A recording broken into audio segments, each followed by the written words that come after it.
rancangan Tafsirul Quran.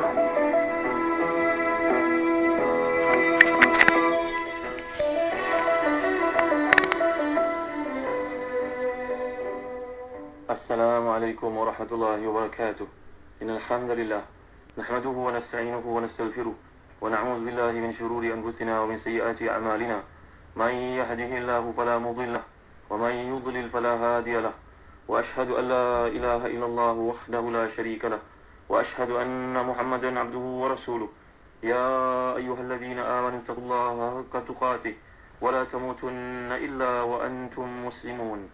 يا أيها الناس اتقوا ربكم الذي خلقكم من نفس واحدة وخلق منها زوجها وبث منهما رجالا كثيرا ونساء واتقوا الله الذي تساءلون به والأرحام إن الله كان عليكم رقيبا يا أيها الذين آمنوا اتقوا الله وقولوا قولا سديدا يصلح لكم أعمالكم ويغفر لكم ذنوبكم ومن يطع الله ورسوله فقد فاز فوزا عظيما. أما بعد. Saudara penabi bersama Hadi Syarudin, sedang pendengar yang dimuliakan Allah sekalian. Alhamdulillah, bersyukur kita kepada Allah Subhanahu wa taala dengan limpah kurnia dapat kita menyambung kepada tafsir kita. Tuan-tuan yang dimuliakan Allah sekalian, ikhwati fillah, kita telah pun menguraikan 3 ayat yang pertama daripada surah Taha. Surah yang merupakan satu motivasi kepada Nabi SAW, dan dengan hidayah Allah SWT, ramai orang telah pun berubah menjadi baik, dan diketuai rombongan ini oleh Sayyidina Umar bin Khattab radhiyallahu an, Sayyidina Umar Al-Faruq. Dan berkesempatan dengan itu juga Sayyidina Umar telah digelarkan Al-Faruq oleh Nabi SAW, kerana dengan beraninya dia berkata kepada Nabi SAW, bukankah kita dalam kebenaran wahai Nabi, mereka dalam kebatilan, mengapa kita tidak declarekan Islam ini? Akhirnya orang-orang Islam menjadi begitu berani untuk salat dengan kemasukan Sayyidina Umar Khattab radhiyallahu anhu ke dalam Islam. Inilah antara kehebatan yang daripada manusia mendapat hidayah Allah SWT melalui surah Taha. Tahu penting kita untuk menggambar-gemburkan kisah-kisah seperti ini, tuan-tuan, dan di anak-anak terutamanya, supaya mereka mengetahui kenikmatan, kehebatan Islam itu sendiri. Berbeza daripada pendekatan setengah golongan yang mengatakan bahawa Islam ini sebenarnya agama yang mengajak kepada kekerasan, mengajak kepada ketakutan. Agama kami mengajak kepada kasih sayang. Kan tuan-tuan yang dimuliakan Allah sekalian, nanti kita akan lihat dalam ayat yang Allah gambarkan, illa tazkiratan liman yakhsha, tetapi sebagai satu peringatan bagi yang takut pada Allah Subhanahu wa taala.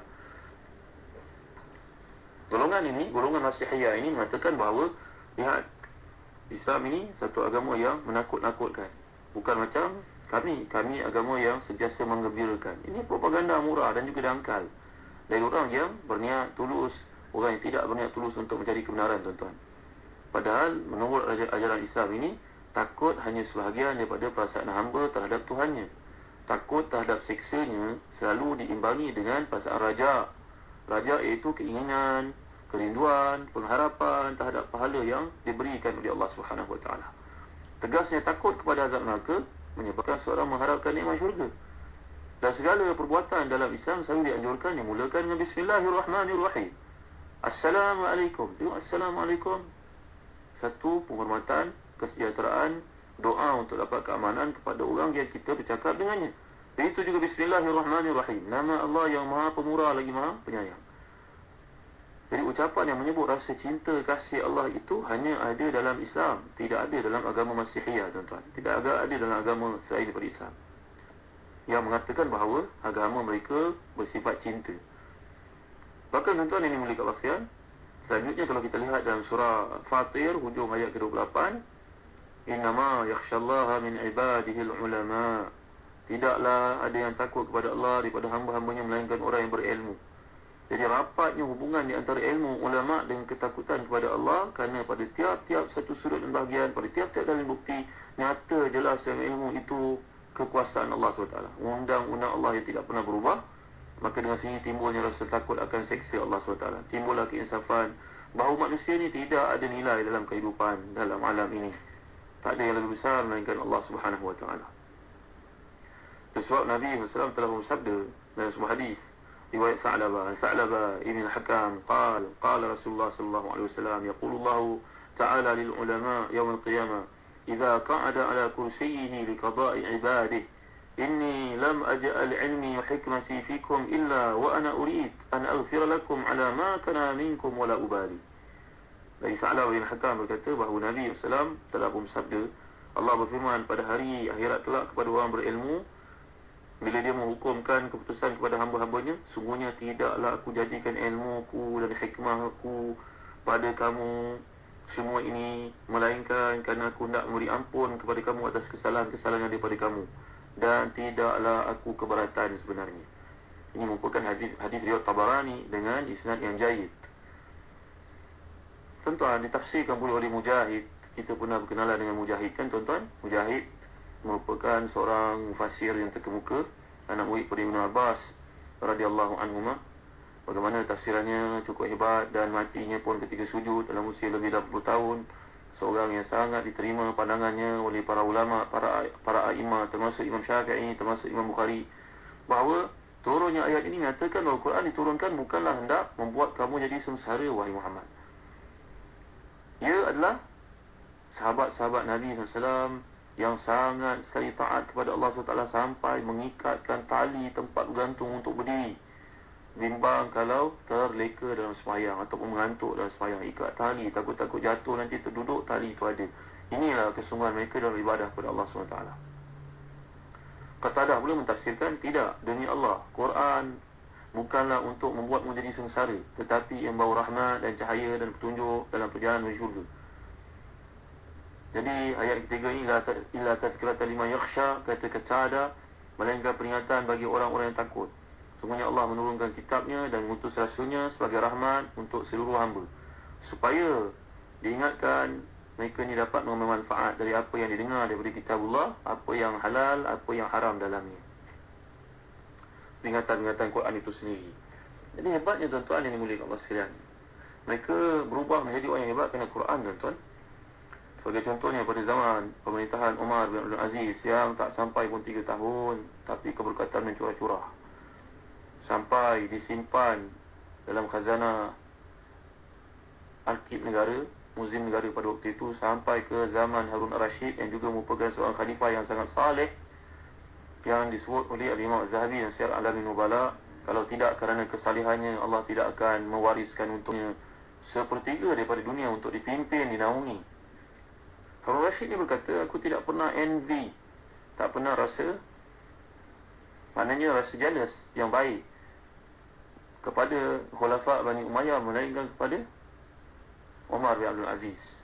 Aku melihat tangkai gandum yang tersimpan dalam muzium negara menunjukkan bertepatan dengan tarikh pemerintahannya. Tangkai gandum yang ada pada tangkai tersebut besarnya sebesar sebiji buah kurma. Sebutir gandum besarnya macam sebiji buah kurma. Berkat.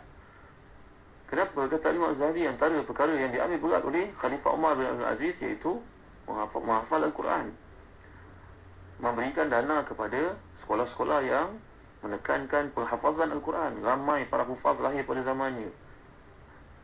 Tuan-tuan, sebagai motivasi untuk kita, ibu ayah, agar menggalakkan anak untuk menghafaz Al-Quran, hantar mereka ke kem-kem menghafaz Al-Quran yang kita pastikan dapat mengajar mereka dengan baik, tuan-tuan.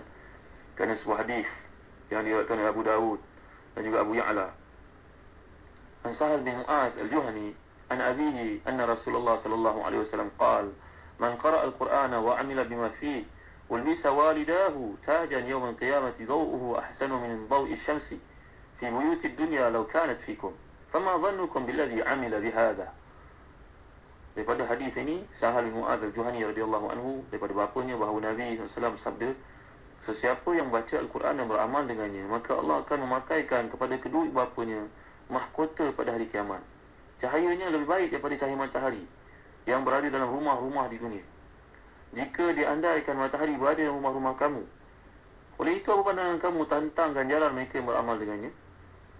Nampak tuan-tuan yang dimuliakan Allah sekalian? Kata Dr. Raib As-Sirjani, buat sikit berayaan walaupun hadis dhaif, namun tidak syak bahawa ganjaran pahala kepada ibu bapa yang menjaga, membimbing, memotivasikan anak-anak mereka untuk menghafaz Al-Quran, ia merupakan ganjaran yang sangat besar dibentukkan Allah Subhanahu Wa Taala, agar ibu bapa ni menyibukkan anak-anak mereka daripada usia kecil menghafaz Al-Quran. Kerana daya ingatan mereka ni disifatkan oleh Imam Syafi'i, umpama kamu mengukir pada batu. Jadi tuan-tuan yang dimuliakan Allah sekalian, ini kehebatan Quran. Sebut oleh Imam Syafi'i, at-ta'limu fi sighari kan naqshi 'ala al-hajari. Pelajaran ketika kecil yang suruh menghafaz Quran itu seperti mengukir di atas batu. Tuan-tuan yang mulia kat Allah sekalian, ambillah peluang untuk baca Al-Quran. Lagi kalau kita perhatikan ada hadis lain, riwayat Darimi dengan sanad yang sahih, an Abi Umamah qala 'an Nabi sallallahu alaihi wasallam qala fa inna Allah lan yu'adzib qalban wa al-Qur'ana.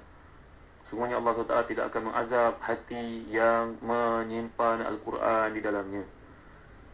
Itu tidak lagi kepada hadis yang sering kita sebutkan, khairukum man ta'allama al-Quran wa 'allama. Hadis riwayat Bukhari dan Muslim. Sebaik kamu orang yang mengajar Al-Quran, belajar Al-Quran dan mengajarnya kepada orang lain. Jadi tuan-tuan, dalam sekolah ni bimbinglah anak-anak kepada menghafal surah-surah pilihan, kalau tak keseluruhan Quran pun. Jadi bila Allah menyatakan tentang illa tazkiratan liman yakhsha, dia merupakan satu peringatan untuk mereka yang takutkan Allah SWT. Bukanlah takut dimaksudkan sehingga rasa bungkam itu timbul dalam diri, rasa stres, rasa susah nak beribadah kepada Allah SWT, seperti dakwa dari setengah golongan Masihiyah mengatakan Islam yang agama yang mengajak mengikutnya kepada stres. Sebenarnya tidak. Stres yang dikehendaki di situ untuk membangkitkan motivasi dalam diri. Kalau seimbangan yang ada dalam ilmu tasawuf mengajar kita di antara al-khawf dan juga al-raja. Bukannya mengamalkan satu dan tinggalkan yang lain. Tashqa ni tuan-tuan diambil perkataan syaqa, syaqawa ataupun syiqwa yang mengandungi berbagai makna. Antara lain seperti disebut oleh Ar-Raghib Al-Asfahani, kepayahan yang luar biasa kerana kerja keras yang melampaui kemampuan, ataupun kesusahan, keresahan yang sangat berat untuk dipikul. Contohnya dalam kes penurunan Al-Quran, sebelum turunnya ayat ini, Nabi Muhammad sallallahu alaihi wasallam melakukan berbagai ibadah untuk mendekatkan diri kepada Allah SWT. Di samping itu mencurahkan fikiran dan tenaga yang melampaui batas kemampuan manusia demi untuk menyampaikan Al-Quran itu. Dulu kita pernah baca dalam surah Kahfi yang lalu, fala'allaka bakhi'un nafsaka ala la yu'minu bihadzal hadits ya asafa, kan kita pernah baca Nabi Muhammad sallallahu alaihi wasallam masa sedih amat sangat, tertekan jiwa baginda sallallahu alaihi wasallam. Kerana memang tugas penyampaian dakwah ni berat, tapi Allah tidak bertujuan untuk menjadikan baginda sengsara. Kerana itu lanjutan ayat menjelaskan bahawa fungsi Quran sebagai peringatan bagi orang yang nak takut kepada Allah SWT. Ada sesetengah ulama pula yang berpendapat bahawa ayat ini turun sebagai komentar atas ucapan kaum musyrikin yang mengatakan setelah melihat keteguhan Nabi dalam beribadah ini, mereka mengatakan, engkau ni memang telah terseksa kerana meninggalkan agama kami, mengikuti Al-Quran Karim. Demikianlah kata Al-Baydawi. Muhammad, tengok Muhammad, hidup engkau makin susah, kawan-kawan makin ditekan, dianiaya, dizalimi oleh kami. Apa faedahnya kau ikut agama baru ni Muhammad? Kan kebaik kalau kau kekal dalam agama sebelum ini, wahai Muhammad. Ini dia merupakan sanggahan-sanggahan, cabaran-cabaran yang mereka kemukakan kepada Nabi Muhammad sallallahu alaihi wasallam. Al-Imam Al-Asfahani menjelaskan bahawa kesengsaraan sebagaimana halnya kebahagiaan terdiri dari yang bersifat duniawi dan juga ukhrawi. Yang duniawi itu terbahagi kepada tiga. Yang pertama nafsiyah, yang kedua badaniyah, yang ketiga luaran. Jadi Al-Imam Al-Asfahani mengatakan bahawa syaqawah dapat juga difahami dalam erti keletihan. Kerana semua kesengsaraan pasti merupakan keletihan, tetapi tidak semua keletihan merupakan kesengsaraan, tuan-tuan. Tidak semua keletihan merupakan kesengsaraan sebenarnya. Jadi Al-Quran tidak diturunkan untuk menjadikan Nabi Muhammad SAW menderita, mengisyaratkan bahawa bimbingan Allah SWT kepada Nabi agar tidak bersedih hati kerana penolakan kaumnya. Dapat juga difahami dalam erti janji tentang kemenangan yang akan baginda raih. Jadi seolah-olah ayat ini macam mengatakan kami tidak menurunkan Quran dan menugaskanmu menyampaikannya sampai engkau menderita, engkau kecewa, tapi kami pasti akan mendukung dan menjayakanmu, wahai Muhammad. Tuan-tuan yang mulia kat Allah sekalian, demikianlah tafsiran kebanyakan para ulama terhadap awal ayat-ayat awal ni untuk kita faham. InsyaAllah dan kuliah akan datang kita akan muka ayat yang berikutnya. Moga Allah beri kefahaman kepada kita, beri kekuatan untuk kita memahami Al-Quran, mendekatinya. Bimbinglah anak-anak untuk cinta Quran, tuan-tuan. InsyaAllah kita akan lanjutkan yang kuliah akan datang ayat berikutnya. Allahu a'lam wa sallallahu ala sayyidina Muhammad wa ala alihi wa sahbihi wa baraka wa sallam. Walhamdulillahi rabbil alamin. Wa barakallahu fikum. Wassalamu alaikum warahmatullahi wabarakatuh.